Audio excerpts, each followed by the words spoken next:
Hello, hello, hello. Today I am going to share with you what I call the knowledge trap.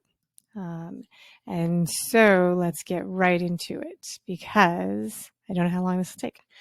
I'm going to share with you what I call the knowledge trap, and this is something that I definitely personally experienced. Yep, in my roles as a spouse, as a stepmom, as a mom, just as a person. This is definitely something that I've gone through in my life. It is, I think, one of the biggest mistakes that if you're like me, you can make. I mean, I definitely made it. And it was key that I figure it out and learned my way out of it in order to create my path to my own happiness, right? So this is for you if you are in a newish relationship, perhaps a newish step parent or parent, maybe also if you just added a new child to your family and you're in any situation like that where you are experiencing discontent, looking for the answers in books, podcasts, magazine articles, and it's not working. Right. So this is the knowledge trap. You know, if I know so much about what's going on, why do I still feel so crappy? That is what this is. And we're going to spend some time today going through this. I'm going to help you know how to spot it, how to stop it, things like that. This is a training. It's a small training. This is not coaching. I am a coach, but this is training. And watching this will give you some insight into what it's like to work with me a little bit, my personality, and where knowledge and coaching are different. Okay, because that's one of the questions about coaching. And at the end, I will tell you about what it's like to work with me. I'll tell you when that's going to happen. All right. So let's get to it. All right. We're going to do three things today. We're going to go over three things. And I can get super passionate about this. I'm super basic with slides and I don't, this is the first time I give this presentation. It'll probably go through this. If you see typos, if you see things like that, it's because I'm not super into the value of feeding things through the slide. Like I can see now that the word empowered is split, right? I'm going to talk about what I call the knowledge trap. I can get very passionate about this. I do feel like it's a key thing that can really help people. There are a variety of times in my life where I think that the knowledge trap has kept me stuck, not just in my family, not just in my relationship. I am going to work to keep this under an hour, which is going to be hilarious if I go through this in like 25 minutes. But we will see how long this takes. And we're going to go from there. So what I'm going to talk to you about is what is the knowledge trap. Honestly, I feel like you can probably guess from the title. I think it's kind of self-explanatory, but we'll see if you agree with me on that. I'm going to help you understand how you can tell when you know enough. Like when is a time when you can say, okay, that's enough. That's enough. I know enough. And then how to feel empowered enough to take action with what you already know, right? So those are the things I'm going to talk about today. All right. I have made this for a very specific group of people. And that is a truth. There are a lot of ways that people will be able to find this on-demand training. And right about now, depending on how you got here, if you got here through the book club, if you just stumbled onto it in another way, if you came through the website, it is entirely possible that you would be thinking, where have I ended up and what does this mean? And is this for me? So this is for you if you are any of the following things. Now, I am a life coach who works with people and families. I specialize in working with step parents and parents. I work with people who are experiencing a disconnect between what they expected what their life to look like and the daily reality of what their life is like.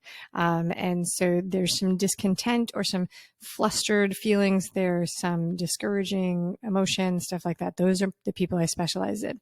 The knowledge trap applies to other things. And so you may, even if you don't fit into that specific group, you may really enjoy this, even if that's not exactly you. So if it sounds good, stick to it. The knowledge trap is helpful for people who may describe themselves in any of the following ways, right? You would think of yourself as a problem solver, a person who solves problems, right? And you think of yourself as someone who is good at research.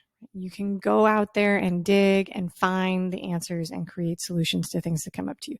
I actually am a professionally trained researcher. Like seriously, I am, if you give me a research assignment, I can get in there and do it. This is a description that describes me, right? People in your life may bring you their problems to solve. And you know what? You may really derive pleasure and satisfaction out of solving the problems, yours and other people's. You may like checking things off of lists, right? You may like studying. You may have enjoyed school, right? Still, right? There are times where you may wish that the people in your life did a few things differently, right? You may wish that they would listen to you a little bit more. You might even be wishing that the people around you and your family would just do some of the things that they're bringing to you themselves, right? And you may currently have a lot of other people's to-do items, a lot of other people's problems on your to-do list, right? So this is where it becomes the trap, right? This is where you become trapped in the knowledge because you're doing other things for other people and too many things for yourself and all of those things. There's a couple different things that shows up. But if those things sound like you, then I am talking to you. All right, so here's what I believe to be true. You may be caught in the knowledge trap. And if you are caught in a knowledge trap, an uncomfortable part of this is that you quite possibly might be creating a part of your own problem. I know, I hate to discover that I am the cause of my problems. I really, really do hate to discover that. So the real problem, though, is that knowledge has its place. Right? Knowledge is very important. But often the real problem when you're in the knowledge trap is that you feel like you are doing the work, you feel busy, but the truth is that you aren't actually taking action that is moving you forward to feeling better in the situation. Right? You may be doing a lot, but it's not moving you forward. And there are a bunch of reasons why this can happen. You truly might think that you need more, you might actually need more information, right? But you may think that you need more information because you feel that if you had more information, the actions would become more clear. You may possibly feel powerless to take any action, and that's why you're searching for more information. The reality is that sometimes you might be searching for information when things that need to happen are not really within your control, right? Or if it's unclear, if you've gone through a transition, it might be unclear on whether or not it is your responsibility. You might be researching those kind of things. And another thing that often can come up is you may think that what needs to be done is a really big change. And so you seek solace in research and information because you don't know how to do the thing you want to do because it feels really big. I'm a believer in little tiny micro shifts and the power of small changes. That's a theme that runs through working with me, but it's not the focus of today's training. All right. It's not. All right. So I have been talking for a little while. You may not even know who I am. That's like I've been talking for close to 8 minutes. You may not even know who I am. So if you don't know me, my name is Amy Stone and I'm a life coach. I specialize in working with frustrated, flustered, and discontent step parents and parents. Most of the people I work with identify as women. I was a stepmom before I was a mom. I did not know anything about what I was doing when I started doing these things. I rapidly added 2 more small children. So did my husband's ex-wife. And to be honest, life got real complicated real quick. And there were some struggles, y'all. There were some struggles. So I am still married to this person. That is not to tell you that as a badge of honor. It's just a fact. His children, who are my stepchildren, they do still speak to me. We have a pretty strong relationship. And the 2 kids I added to the family are now young adults. And I share that with you to give you a perspective of the breadth of amount of time that I've done it, the experience that I bring to the table. So I work as a life coach. I am not a therapist. I am not a social worker. I am also not a lawyer. I do watch a lot of Law and Order on TV, but that is not a qualification for anything. I focus on helping people find their own path to empowerment and happiness. I happen to hold what is a slightly controversial belief in the step parent and parent coaching world, which is that I believe that you can be happy in your family. My experience as a step parent and a parent has been a roller coaster of experiences and emotions. There's lots of ups and downs and lots of challenges, and I believe that that is the human experience. I hold a belief that it is possible for people to be happy in their family of choice. Happiness, in my opinion, is a totally worthwhile goal on its own. And the good news is that that's an inside job. The only person who needs to work on the happiness is you, right? So that is really a fun thing for me. Although it might, the first time I tell you that, feel like, oh, geez, another thing for my to-do list, work on my happiness, right? There is a chance that I've been where you are. If you are still listening and you watching and you know this, and you know, resemble part of the situation that I have been. But I was raised in the U.S. with what is considered a traditional education, right? I was raised with a very normative, like traditional USA heteronormative idea of what a family should look like. Even though, interestingly, that's not at all what my family did look like. That is the vision that I came out of my youth with, right? And part of the root of the knowledge trap is that many of us are socialized that knowledge is power, right? And do you know this word socialized? I'm going to tell you what it means, because sometimes the word social gets tied to a political connotation, and this is not a political conversation or lesson. When I use the word socialized, it just means to me these are the lessons and the frameworks and the view of the world that you picked up from a group or a community around you as you were raised, right? And there can be a lot of those, a lot of different things like that. If you live in the USA, born after since the 1950s, maybe you went to a traditional school, you may have been rewarded by learning facts and then spitting those facts out on exams and having it scored and being rewarded for the scores. This happens in school. We start school in kindergarten, and some of us don't leave the system until our mid-20s. So you are trained by this system that if you spit out the better information, the right information as you're judged by the teacher in the right order, then you get a good grade and a gold star, right? And we are sold this idea, we are fed this idea that this work, this is the work that will lead us to success, wealth, and happiness. Except you already know this. This is not actually the way life tends to work out. So raise your hands if you know somebody who did really, really well in school and then is not actually all that successful in life, because it happens all around us. It's a crazy thing to me that we have been talking about it since I myself was a very young child, how broken the education system is because it doesn't match up with the life experience, and yet we keep on doing it. And so my job is not to fix the education system. That's not my topic here. My job is helping you, right? So one of the reasons this happens is because learning is not doing, and you already know this, you guys, right? You already know this. Even though we know that people learn by doing, school is still very much a place of memorization and teaching by lecture and demonstrating the facts that you have accumulated. And the component of that would be more helpful is, knowing how to convert that to what you should do. That learning that is a real life skill that can be tricky. That's something where a coach can really help. Transferring knowledge to action. That is something where coaches are very, very helpful. And so here's an example. You may know that you need to speak to your spouse or your partner or your children. And you may even be researching different communication styles and love languages and parenting tips and all of these things, right? And those things are in books, and you may be trying to apply them and they're not working. That is the knowledge trap, you guys, because researching and learning different strategies, that's not actually doing anything. That's the knowledge trap, right? So anyway, we'll get into more of that. My own story, this is about me. I thought I tried everything. As a new stepmom, a new wife, as a new mom, I applied the very powerful skills that I had learned as a student to my situation, wedding planning. All right. So I went out, I bought all the bridal magazines. I, bought books. I did the things. I printed out the checklist. And in planning the wedding, actually, All of those things were really pretty helpful. Knowledge has its place, not knocking it, right?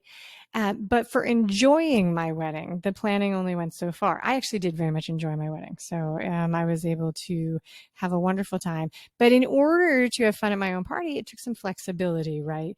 Things don't always go to plan. And one of the signs that you're stuck in the knowledge trap is that you find yourself being caught off guard by the need to be flexible. You want things to be happening the way you were taught they were going to happen. This isn't the way it was in the book. Why is that? That's a sign that you're in the knowledge trap. Right? Because life is unpredictable. Books are not unpredictable. Life is unpredictable. So I tried all of these things. Most new spouses and new parents have some sort of vision of what they hope their future will look like, right? They're in the process of creating this vision of their future. And for some people, it's very clear. And for other people, it's fuzzy. Doesn't really matter. They have an expectation. We have an expectation. And then a lot of new families, a lot of new partners, a lot of new spouses go through a sort of reckoning as this vision we have collides with the daily reality. And if they don't match, this can be very disconcerting. And it's a very disempowering place to be as a young mother, as a new mother. You don't necessarily have to be young, but new mother, new stepmother, new spouse, because it's a huge identity shift, and it is poo-pooed, let's say. It is poo-pooed by a lot of people, but it is a really, really big shift. It can feel really rough. Okay. And this is not unique to step families. It is something that I think happens in a variety of new relationships.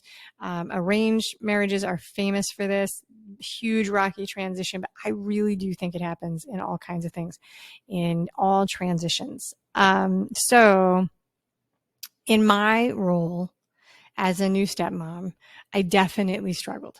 Right? I definitely struggled. And the next part, I'm going to tell you a story that comes from my family. But before I do that, I want to tell you something really quickly, right?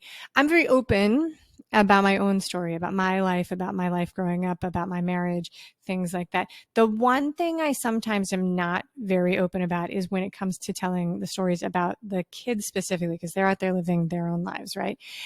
So when the story merges, when I'm merging my story and a child's story, sometimes there will be little gaps. That's because I feel that that part of it is the child's story, and I leave that to them, right? Because they didn't wake up one day and say, "Hey, Amy, you should go be a coach and share all about our lives." I did that. All right. So anyway, so my stepdaughter, she was very young. I had a lot of struggling that went with living with her on the alternate weekends when she was over, right? Now, so her parents did tell me, like, it was like they were working with us too. It wasn't just me that was struggling, and she was very young, but they were of the opinion that she was struggling with the divorce and the remarriages and the new siblings and all the things, right? And she would have what we called outbursts that were very challenging for me to get through. And she was really young, you guys. So I want to just really couch with the fact that this was, she was young, I was young, I didn't know what I was doing. There were other people struggling too. I don't know if I was struggling more than others. I just know that I was struggling. So she was seeing a therapist. I was seeing a therapist. There was a lot of therapy going on. The therapist gave me a book that is still around. It's an old book. This is over 20 years ago.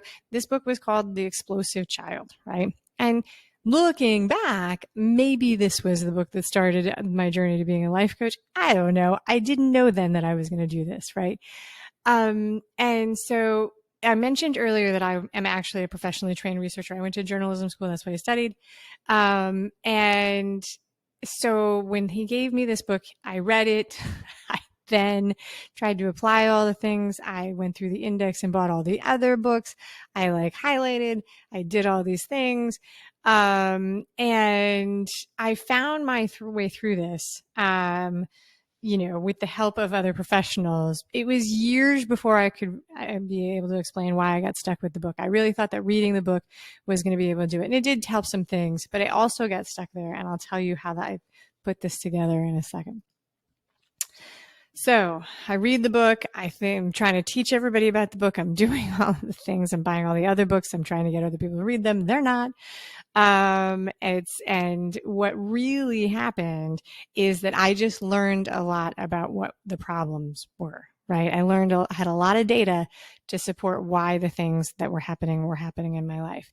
So the transition here is that this was an aha moment. I was in my therapist's office and I was talking about how this was so hard, and he was using the same words that he'd used for weeks and weeks. And I remember I looked at him and I said, I know I hear you saying this. I think I understand what you're saying. These words all sound really, really good to me. But I said, I don't understand what I'm supposed to do here. And this was this was separating the learning from the doing. And I'll never forget, because he smiled and he set down some things that were in his hands. I don't remember what they were. And he looked at me and he proceeded to give me actions to take. And that was when I shifted from learning about the problems to doing the things. And that's a pre-lesson. You just might want to write it down, that learning is not doing. And also it's a tip that when you're looking for people to help you with stuff like this, there's a difference between looking for people who will teach you about it so you can learn more, and people who will help you take action and create change. That's actually probably something for another lesson, but it's a pretty good thing, right? Whew, 20 minutes. You guys ready to get started? Jeez, good heavens. Get to it. All right, Amy. All right, let's start with books, shall we? Let's start with books. I love books. Currently reading this book for my getting ready for book club. Are you in my book club? Come join my book club. I love reading books. And if reading the books was the key to my happiness, I would just tell you that, right? Books can be incredibly helpful.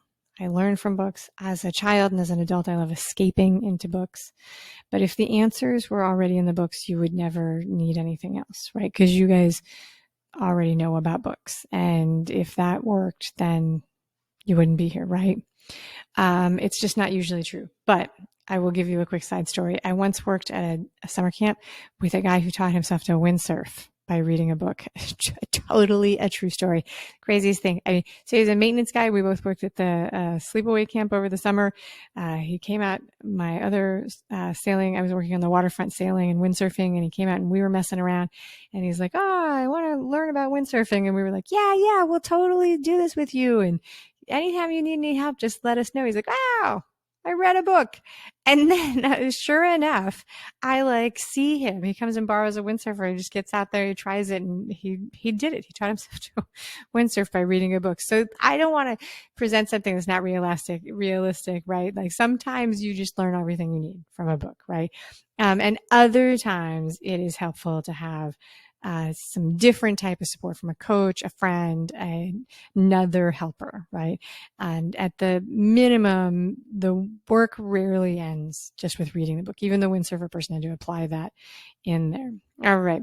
At the end of this presentation, you guys, I will tell you about ways to work with me. I think it's a powerful combination, but this is a training, and I want you to feel like you get plenty out of it. So let's get to it. We're going to cover 3 things, right? First, knowing stuff is mostly helpful for trivia games. I'm going to share a story about my dad. Way back in the olden days, there was a game called Trivial Pursuit. I don't know if you guys ever know about it. Depends on how old you are. You may have seen it in old movies. It is super out of date, like as I record this. The format of this game makes no sense today. It was created before Google was a thing. The way it worked is you would roll the dice, they would pull a card, you'd choose a category, and they'd give you trivia questions. And if you answered them, you got these little pies. And the first person to fill up their piece with pies won, right? So this was a family event. We have a Trivial Pursuit. We're going to all play this thing. And my dad was there. My dad worked as a technical director for PBS for a couple of decades. His job was basically switching, putting up ads and things like that. And so he's watching nonfiction shows on PBS as a job for several hours a day. And as a result, it turned out that he knew a lot of trivia. And he didn't know it, and we didn't know it at the time of this, right? Because it had never been put to the test. So this game, this story I'm telling you, is the debut of my dad as Mr. Trivia. So one day as a family, we're all going to play Trivial Pursuit. My dad is actually like, oh, I don't want to play. I'm too nervous to play. So I think he's on my team, or maybe he was just standing behind the couch. Anyway, it gets to his turn, or maybe he just blurts out the answers. He just went through and answered all of the questions. Like every question that came up, he knew the answer, and nobody even else got to play. It was hilarious. Like it was like, what's the state bird of Oregon, and what's the state flower of this, and who won the Emmys, all of this random stuff, and he just knew these things. And nobody else got to play. It was hilarious. We laughed. We also never let him play again. Anyway. Knowing stuff is super helpful in trivia games. The mistake that feels right, though, is looking for solutions through knowing more information in books and podcasts and articles, right? We are socialized to think that knowing things is the key to success. And I mentioned this before. I think this can be a little unhelpful. And the reason it comes up here is it's not your fault if you believe this, right? It's just not. So the instinct can be that whenever something is uncertain or we don't know, that we should dig into research and learning mode. The thought might be, the more I know, the more I can do, the better I can do. But knowledge is not actually directly related to always taking action, right? And to bring this to you, I want you to imagine that your house is on fire, right? And I describe the sensation of being in a new role in a family, like a new mom in a step family, or a new mom with a young baby, as living in a house while it's on fire. That's the way I describe that sensation. So your house is on fire, you call 911, the fire truck comes, and the guys all hop out, and imagine they start to explain to you all the things they know about fire. What makes fire burn, what causes the fire, how hot the fire is. They have all kinds of information. If your house is on fire, is that helpful? Right? Not really, right? Not unless they are also going to do things that will put out the fire. Because at the moment you need action to put out the fire. The moment you need somebody to help you put out the fire. Maybe the person who puts the fire out also understands a lot about fire, but it's more important that they understand what the actions are to take to put the fire out. So the reason that reading books is not a perfect solution, one of the reasons, right? And this is another thing, is that the information is actually created in a book for large groups of people, right? Maybe it's written with a specific type of person in mind, but it's very general. And as a result, it tends to both apply to everyone who reads it in a little bit and also work for pretty much nobody that reads it. And this is one reason why one-on-one coaching, working with someone who is a one-on-one coach or a one-on-one therapist or a one-on-one helper, can help you get faster results, right? Especially if that person is interested in getting you is result oriented, right? More information just isn't always what's needed, and it can be challenging to believe it. So one of my special skills is communication, because it's what I studied. So I worked with a stepmom who was feeling very disempowered in her family. There were a lot of conversations that she wanted to have, and she wasn't having them. And so she was researching communication styles, and she wanted to work with me to know more about high conflict communication in particular. And high conflict communication is actually something that I do teach and I know a lot about, right? So first we peeled back the layers and I realized that the conversations were not actually happening. And she knew that, but she didn't know. I had a different idea of why that was happening. And so there were lots of reasons, right? And I want you to think for a second about whether or not you ever avoid having conversations because you already think that you know what's going to happen, right? That's one of the things that happens in families. You don't even start conversations because you're afraid of what might happen. Anyway, we broke it down and we looked at the things that were in the way of the conversations. And we specifically came to ways to start conversations that felt good to her, did not feel high conflict. And I offered her some tools and we did some various things as a coaching client.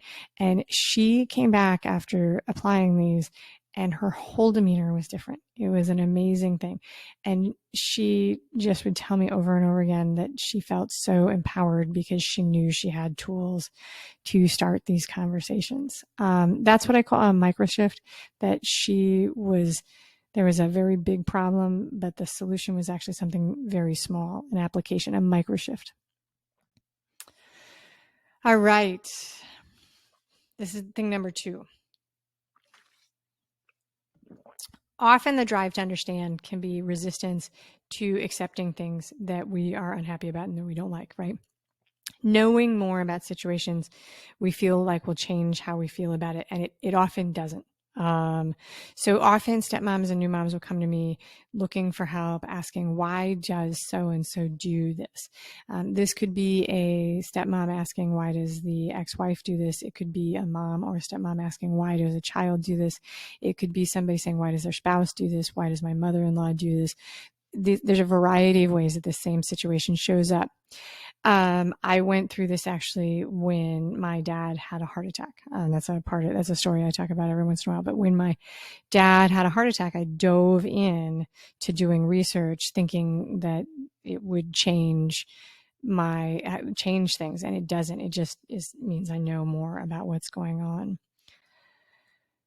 Mistake that feels right is we think that if we will know more, we will feel differently about this situation, right? So we might observe others doing things that we think they shouldn't be doing. You might have a teenager that is engaging in risky behavior that they shouldn't be doing or not studying, and you wish they would. You might think a former spouse should be a lot less high conflict than they're showing up in your life.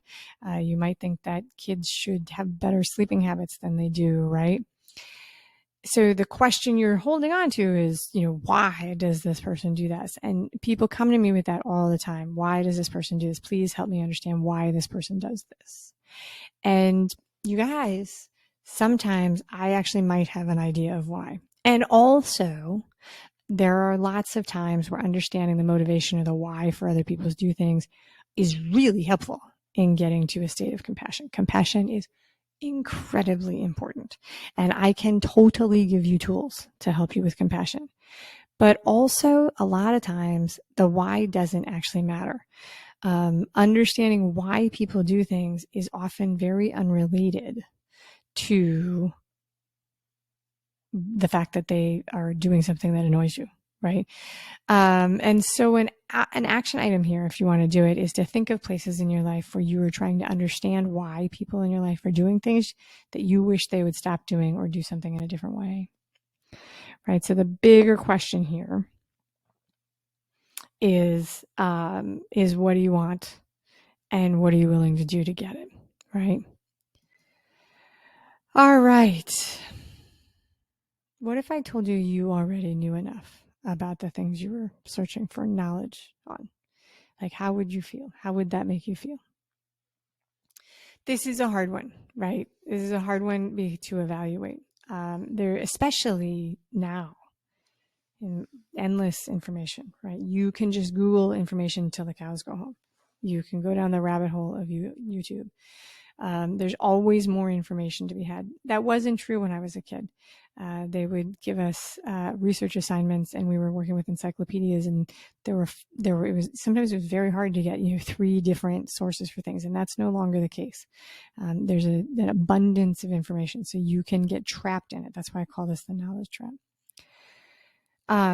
My stepdaughter was a challenging child for me, right? That was a reality. And having more knowledge about that didn't actually change the reality that I was experiencing, right?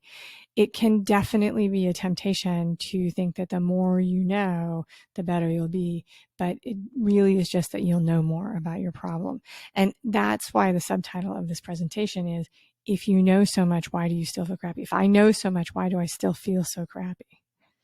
Right? You may already know enough. The mistake that feels right is that you think that if you have more knowledge, that it will give you different choices. Now, sometimes it does, right? When my dad had heart disease, we did a deep dive in research and we found somebody who offered an alternate procedure, right? Knowledge has its place. I'm not saying it doesn't.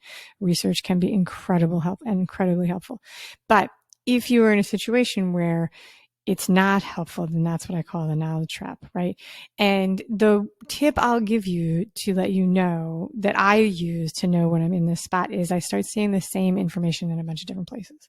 And that does 2 things for me. It is a sign that the information is pretty much vetted. It's probably accurate.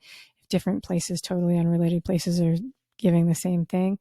And the other thing is it's a signal to me that it's time for me to maybe stop doing the research and figuring out what I need to do. Right. And I'll give you an example, a metaphor for this, a visual metaphor for this, right? When my husband is in a traffic jam, slow moving or no moving traffic, he always wants to change where he is. He wants to change lanes. He wants to get off the highway onto a different road. He wants to get on the highway if he's on another road, right? Sometimes this is a good idea, but often there's not another better route, right? I live in Florida where everything's up and down. Like often we have a lot of main throughways. There's not always an alternate route that makes any difference. And when there are big backups, we are known for horrible traffic. It's earned reputation. Like all of the roads get full. So sometimes there's not another better route. Sometimes there is, and sometimes there's not.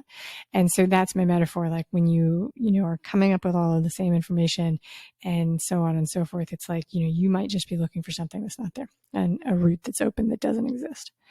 I spent a lot of time learning about explosive children and outbursts and reading about children and divorce and ways to connect with children. And a lot of it helped, right? A lot of it was helpful, sure, in the moment. But what helped more was when I realized that I knew enough for the situation that I was in. It helped me begin to trust what I was doing. It helped me believe in myself. When I hit that point, I could no longer use the search as a diversion, right? And pushed me into a spot where I needed to think about what did I actually want to do. That's a whole other can of worms, which is a whole other training. My examples are in my family. This is because I'm a life coach. I work with people and families. But this particular lesson is pretty universal. People do this in their jobs.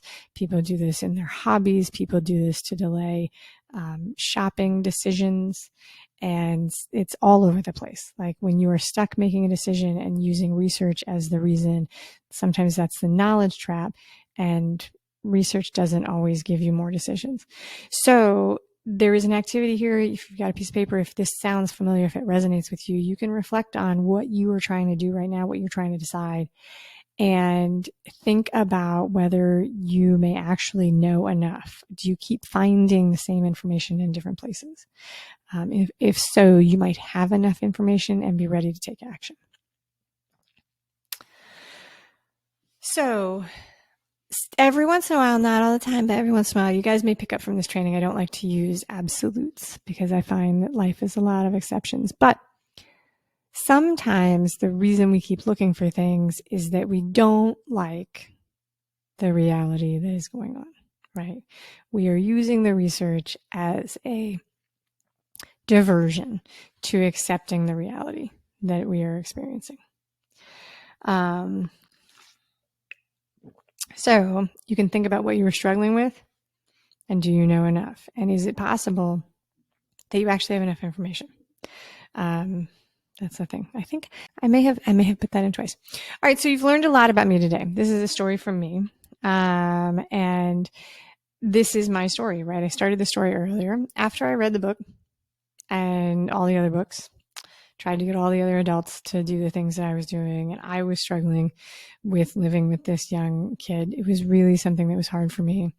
And I'm sitting in the therapist's office and I say, I hear you, I understand, but I don't know what to do. And he tells me, okay, I can give you some things to try, right? This is my aha moment that I did before, right? And I went home and tried them. And some of them were good and some of them were not, but each of those trials gave me some feedback and things to do, right? So this was a very big moment, much bigger than I realized at the time, because when I began to try things and be able to experiment with it, especially since I was working with a professional who was giving me feedback as I went, I was not only taking action, I was accepting my role in this situation.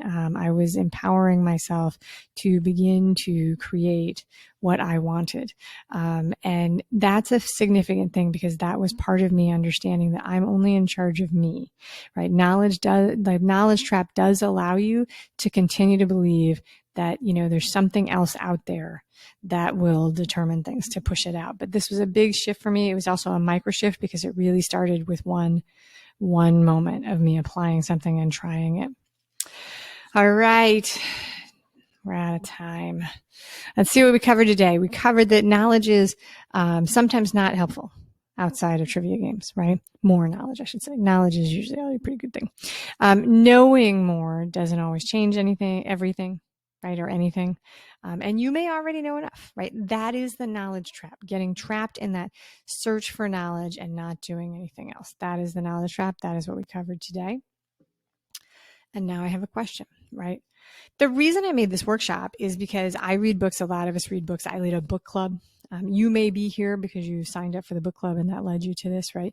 And self-help books, which I love, are a huge part of many people's lives, but we don't always take action based on them, right? We don't always do what it means to improve ourselves. We may read about nutrition. We may not follow that advice.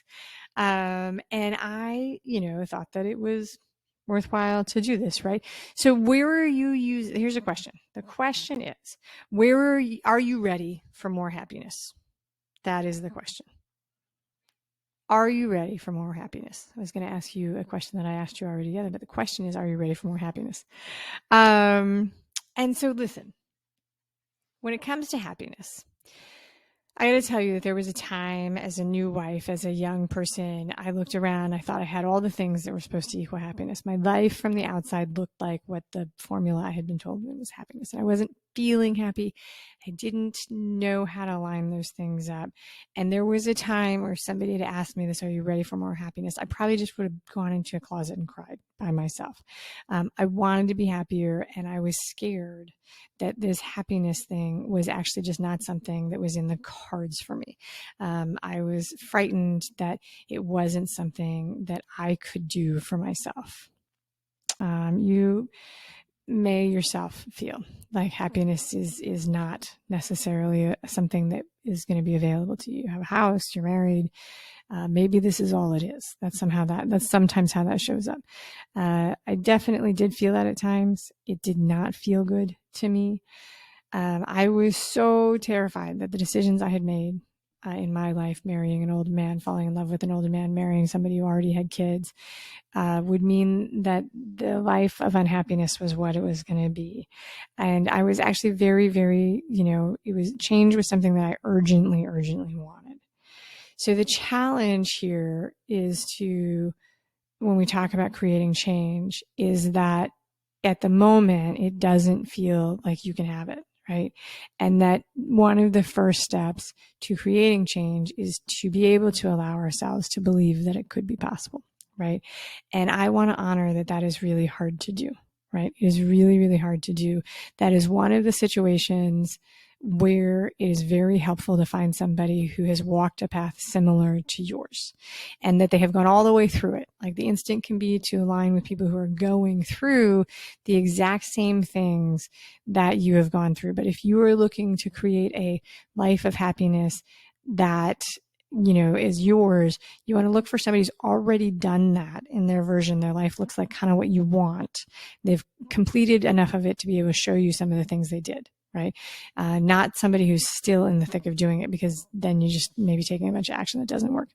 For me, I use the search for knowledge as a deferral tool, as a buffer to taking action. It allowed me to prevent doing things to make it better. And that's not something everybody does. But it did happen to me. It is something I do. And that's why I talk about it. I call it the knowledge trap. There you go. This is why I do what I do. Right. So this is why I share my story. This is why I share the things that I learned that helped me get through it. And so that's the story. That's the knowledge trap. So you guys, now I'm going to shift to talking about coaching. I've been talking about books and knowledge. Now I'm going to talk about coaching. First, I'm going to talk a little bit about what coaching is. Coaching is incredibly helpful in helping you transfer from knowledge to action. Right. And a lot of times my clients come to me thinking that I'm going to teach them lots of new material. Sometimes I do. Sometimes I do. I'm super open to share things that I've learned and from my life experience. But another thing is that a lot of people already know plenty, and you definitely know more about your situation than I do. You know more about your family. You know more about yourself than I do. And so I help you take that and use it to take intentional action to create the things that you want. Working with a coach gives you a safe space to work out how you want to apply what you know into action to get the things you want, right? That's what I do. I'm a coach. I help you do that. That's what life coaching is. All right. So I'm now going to share what I do specifically as a life coach. This is about working. This next part is about working with me. And if you don't want to hear about it, that's totally fine. That's why this slide is here in the presentation. So if you want to, you can stop watching. But if you want to continue, you can. All right. I work with flustered stepmoms and moms who are experiencing discontent because the expectation of their life does not match their current daily reality. And I do this in two ways. One way is that I create digital courses and education products, and that is not what I'm talking to you about today. Today, I'm talking to you about one-to-one coaching, individualized, personalized coaching. So, Chaos to Calm is currently the name of my 6-session coaching package, right? I work in packages of 6 sessions because truthfully, at the beginning of my step-parent journey, if somebody had told me much longer than that, I would have been like, oh, I can't do it. So this is a small bite. In these 6 weeks, you will go from chaos, which I described earlier as the house is on fire, right, to calm. And I'll give you another visual of what calm feels like, right? This is not a book that I'm selling you. This is not a digital program. This is not workbooks. This is not worksheets. This is not a cookie cutter process. I do have a framework, but it's not like a set of steps that I want you to follow specifically. We meet together for 6 times and we talk about what's going on in your life. Who is in your family? How are you feeling? What are the problems that you are experiencing? How do you wish to feel? What is the life that you want to create, right? And we do this for 6 sessions, 1 hour each. You and me, my undivided attention, right? That's one-on-one coaching. When my clients come to me, they have a vision of family life that is not matching the daily reality. And I call that vision sort of the perfect family portrait, like the holiday card portrait, the vacation portrait, whatever the moment in time, the social media moment that you would want to show everybody. And the current state, the chaos state, I describe like living in a house while it is actually on fire right now. That doesn't sound very fun. It may feel like there's no way to get from one to the other, but there is, right? So this is a simple coaching offer. This is not a complex course with a lot of moving parts and bells and whistles. I don't have a lot of bonuses. I don't have a timer going. I don't have any of these things. Right now I'm offering a 6-session package, but if you watch this and it's totally out of date, if I'm still in business, I'm still going to be offering one-on-one coaching. And so that is going to be there, right? The way it works is you purchase the package, we set up the appointments, and we work together to move you from where you are to where you want to get. That's how one-on-one coaching works. So this is one of the pieces of the framework that I use for Chaos to Calm. I made this months and months ago, and it's very interesting. My colors were totally different even, but I truly believe that you can create a happy life for yourself and your family of choice. And I believe that is true just in every part of me, right? Happiness for me is going to have different sources than it is for you. I can guarantee that we're different people, right? But through coaching, I will share with you and help empower you to create the things that you really want in your life, right? I very much understand that if you've never worked with a coach, you may not understand how this works, right? Chaos is right now. I describe it as a house that's currently on fire. Calm is a beautiful fire, right? And so these are the things. So I happen to know that the majority of conflict in families happens in just a few categories. And that's what these categories are. I lined them all out to spell out family because I'm adorable, right? So the categories tend to be, finances, individual responsibilities with the kids in the family, the identity roles within the family, trust and control. Communication is often listed as a separate one of those topics. I tend to think that communication touches everything, right? The process that you go through as a client, right? So now at the bottom of this little triangle, this little cute little diagram, which I made more recently, it has my right colors. If you start with you're in the house that's on fire, right? First, we put out the fires. It's very, very hard to figure out what's going on while you are in a state of urgency and chaos. So first we focus on what is really, really bothering you.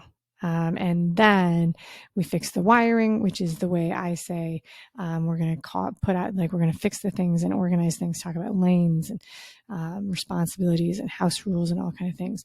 We're going to make a totally new floor plan in this house. Remember, we burned it down, totally new floor plan. What is the new family construct going to look like? Then we're going to paint and decorate. And finally, we'll have space to take a new family photo, right? So let me ask you a question. What path do you want to take, right? Are you open to shifting from research and knowledge to taking action, right? Do you want to? That's really the only question, right? So here you go. We're going to talk about signing up. You can sign up today. This is a super high touch offer. We're talking about one-to-one coaching. There's no hard close here. I don't have a timer or a super discount offer or bonuses or fast action plans, right? My whole goal here is to help you feel less chaos, and it seems non-genuine if I was to then put a high push kind of rapid action finish on there. I acknowledge that fear is one of the strongest emotions that most of us have. It motivates almost everything we do and don't do.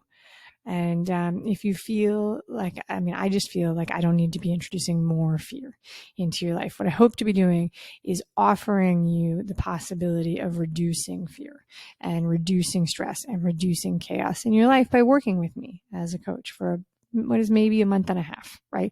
So then your choice is, do you want to do that today? Do you want to do whatever? Do you want to do it, tomorrow, whenever that might be?